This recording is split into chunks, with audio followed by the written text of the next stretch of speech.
Ang pag-aaral ay hindi lang basta-basta at minamadali. Kailangan ito ituro sa pamamagitan ng mga paraan at maayos na panunto. Ang pagbabasa ay kakayahan kung saan ay binubuo sa pamamagitan ng yugto at isang patuloy na proseso. Kung ang yugto ng pag-unlad sa pagbasa ay hindi pa natututunan, ang mga estudyante ay dapa sa kanilang kakayahan sa pagbabasa na kung saan ay nakakaapekto rin sa kanilang mga kasanayan sa pagsusulat. Mahalaga na ang mga guro ay gumawa ng ilang paraan upang ang mga mag-aaral ay ganap na maunawaan ang bawat hakbang ng proseso ng pagsusulat o pagbabasa bago sila ilipat sa susunod na antas.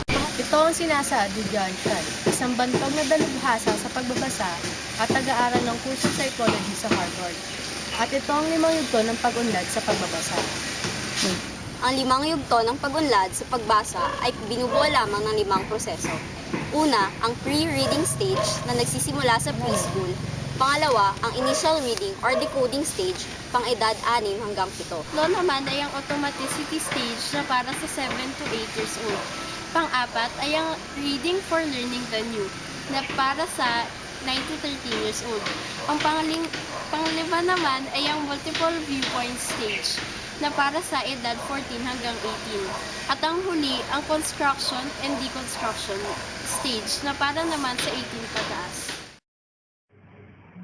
Ngunit, paano sila? Sila namang kapatid nating may kapansanan sa pisikal at mental na abilidad.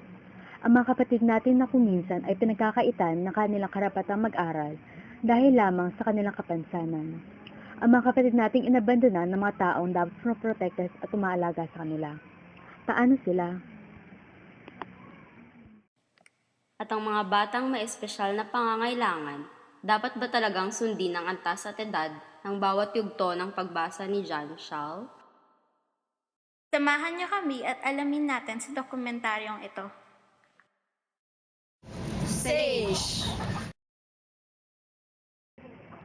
Nabigyan kami ng oportunidad na bumisita sa Cotolengo sa Montalban, Rizal nakaraang Disyembre kung saan marami kaming natutunan at nalaman tungkol sa mga batang itinuturing nating special children at sa kanilang edukasyon. We are here at Cotolengo, Filipino, a place for deprived, abandoned, and orphaned children with special needs. Ang Cotolengo Filipino ay isang pribadong non-profit, religious, at non-government organization na tumutulong sa mga inabandonan ng mga bata na may karamdaman. Kinukukup nila at naalagaan ang mga batang nangangailangan na ito. Kasama sa mga tinutulungan nila rito ay ang mga kapatid nating special children. At para sa kanilang mga batang special children, binibigyan nila sila ng edukasyon sa kanilang SPED Center, kung saan sila ay tinuturuan kung paano alagaan ang kanilang sarili at pati na rin ang mga basic na kaalaman tulad ng pag-recognize ng kulay, pagbilang at ang alpabeto. Si Father Julio Cuesta Ortega, FDP, ay isang Spanish priest na misyonaryo ng Little Works of Divine Providence Congregation na tinayo ni Saint Luigi Orion. Si Father Julio rin ang tumatayong president at chairperson ng Cotolengo Filipino sa Rizal. Nabigyan kami ng pagkakataon na makausap si Father tungkol sa kanilang kongregasyon, ang Cotolengo at ang mga bata na kinukup nila rito. This institution belongs to a congregation. You know what are the congregation, no? UST, who are the congregation in UST? The Dominicans. Then there are Jesuits, the Salesians, there are many kinds of congregation, but each congregation is different.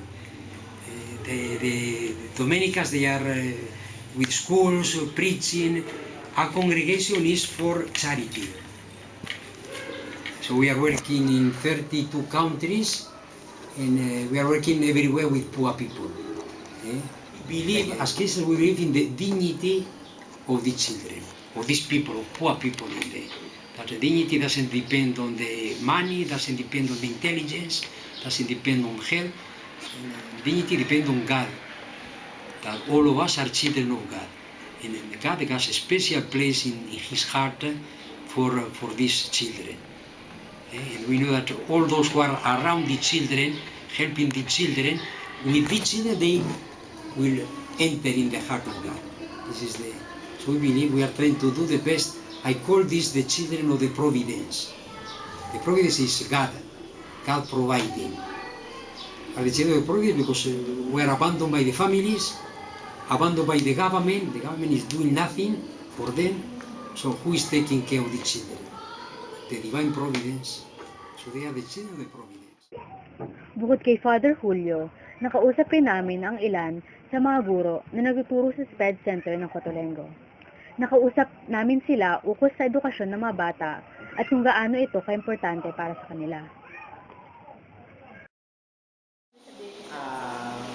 Ang kinikater namin is different. Halos lahat meron. Like yung mga may Down syndrome, meron yung ADHD, at the same time, meron din kami mga cerebral palsy, na kids, child with autism, may Asperger, meron din namang multiple.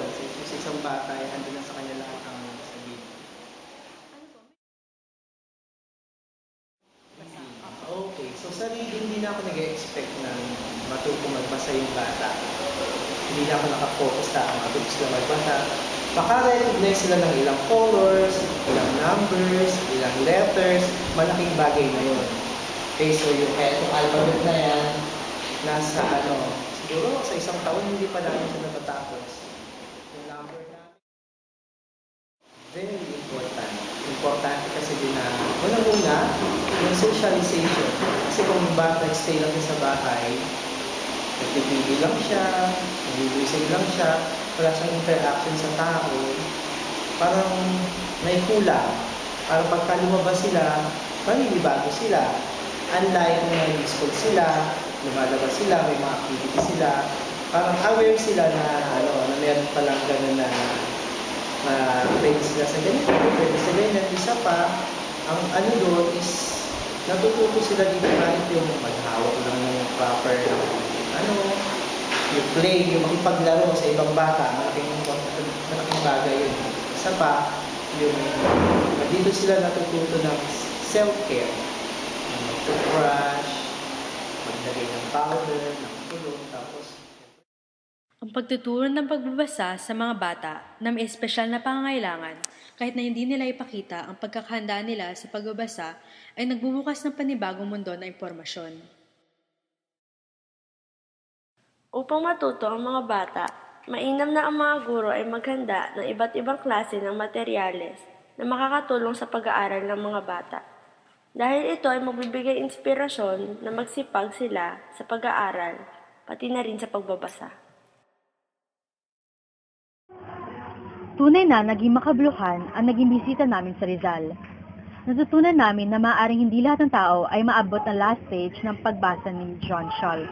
Kahit tayo na nasa kolehiyo na, ay maaaring hindi pa nasa construction at deconstruction stage. Tulad ng sinabi sa teorya, hindi rin maaaring maidiskrimina ang mga taong ito. Ika nga na isang quotation na aming nakita sa classroom sa Cotolengo, every student can learn, just not the same day or the same way. Ito ay maaari ring i-apply sa atin.